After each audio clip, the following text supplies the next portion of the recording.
first thing we would do to simplify this rational expression is to rewrite it as 3 different fractions.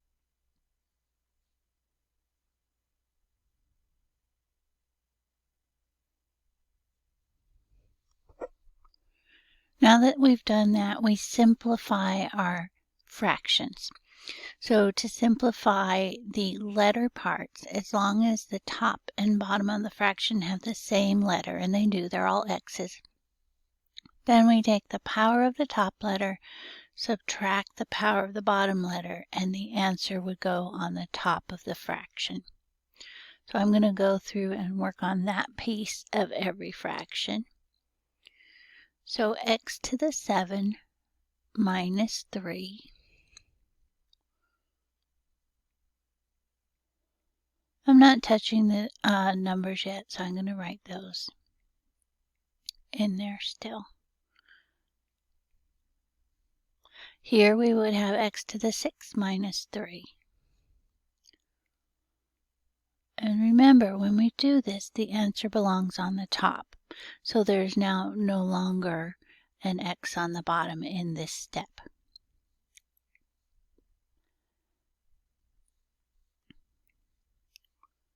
And x to the 3 minus 3.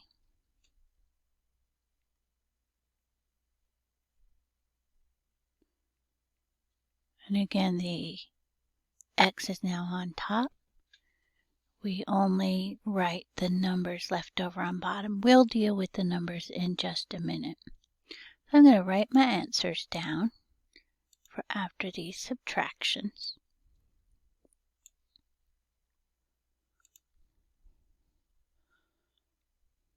We have 24, x to the 7 minus 3 is 4.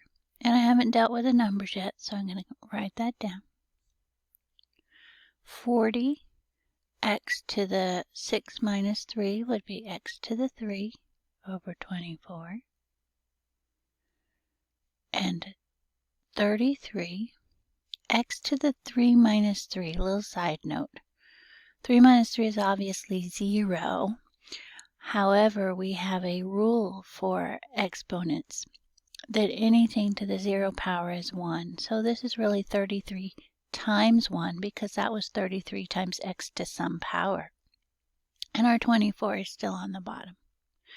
Because of this, I'm going to rewrite this guy one more time. 33 times 1 is just 33.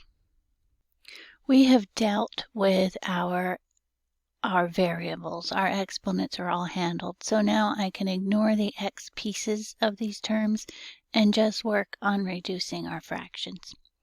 The first thing I would try is to see if the fractions divide out with whole number answers. So it's the top divided by the bottom. So 24 divided by 24 over here does divide out with a whole number answer.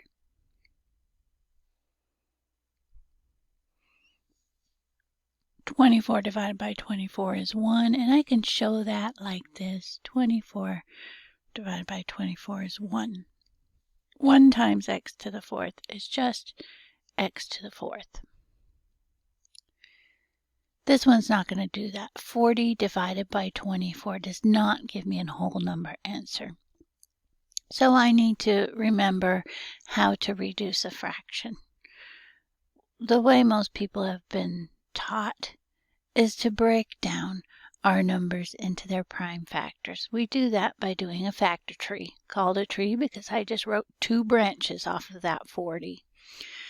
Any pair of numbers I can think of multiplied together that give me 40. I automatically go to 4 and 10, but you could have picked something else. 5 and 8 would have worked.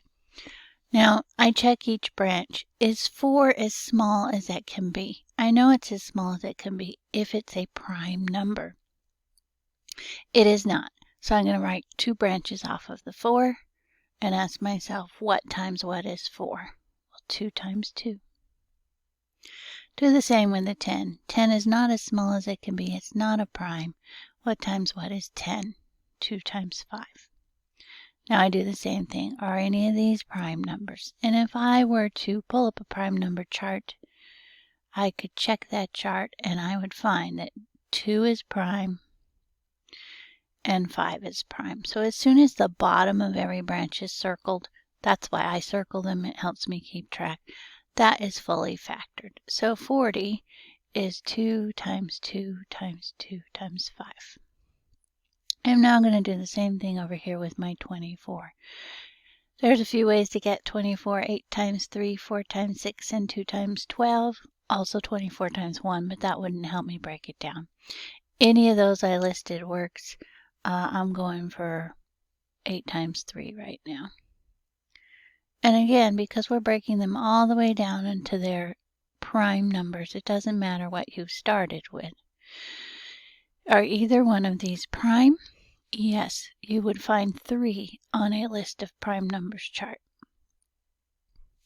8 is not prime, so I'm going to draw 2 branches off of the 8. What times what is 8? We have 2 times 4 or 4 times 2.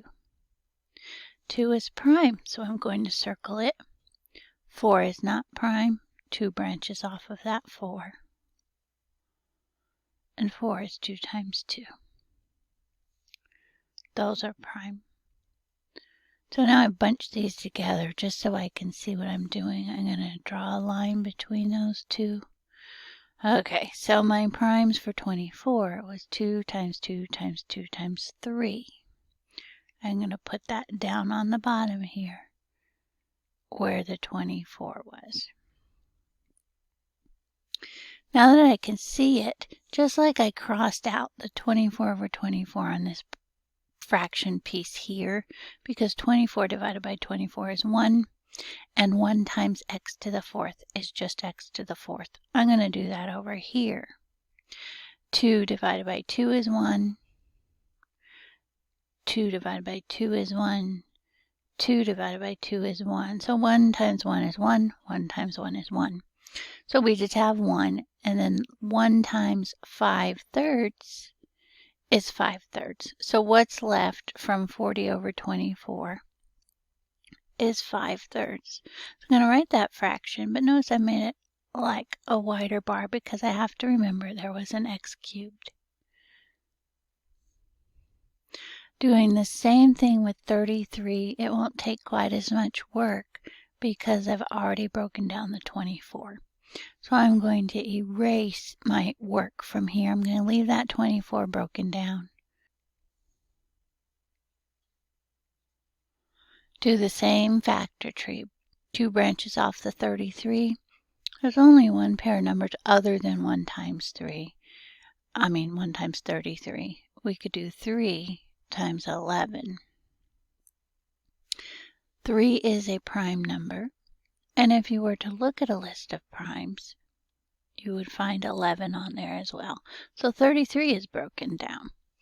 Let's write our fraction out. The top is 33, so 3 times 11. And we have 24 broken down from before. 3 times 2 times 2 times 2.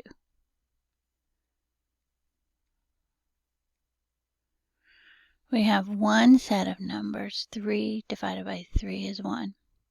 Nothing else will cancel. There's no 2's on top to cancel with the 2's on the bottom. There's no 11 on the bottom to cancel with the 11 on top. So this is 1 times this mess. Well, I'm going to make this mess less messy. 11, there's nothing to combine it with. But 2 times 2 is 4. 4 times 2 is 8. In this case, our x canceled out, so all we had left was the 33 over 24, and that reduced to 11 over 8. So this is your final answer.